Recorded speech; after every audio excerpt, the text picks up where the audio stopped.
We had our 20th anniversary in November of 2010, so we're in our 22nd year.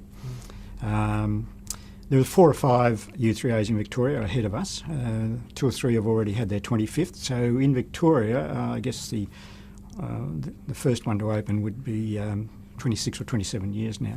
And the movement as a whole worldwide is around 30 years, which started in France about 29, 30 years ago. We've got 3 planks to our being, if you like. We've got our core, what you might call our core business, our classes obviously.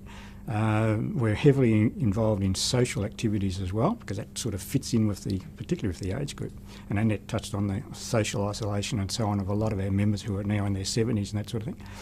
And then the third plank is community involvement. So we're heavily involved in the community, particularly the city of Whitehorse and areas like that. So we do have a strong involvement with other U3As in our area, Box Hill, Manningham, Ringwood and so on. No one is paid at all, and that applies right through Victoria, indeed throughout Australia, with 1 or 2 exceptions in various state or network offices. They might have one administrator being paid, but out within the groups out in the regions and out in the suburbs, no one gets paid.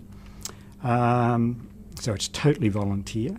Well, we're about providing low-cost programs to semi-retired and retired people for lifelong learning, purely carried out by in a totally voluntary capacity. Can I take this opportunity of thanking the Whitehorse Business Group? As I said earlier, it was something that hadn't even crossed our radar.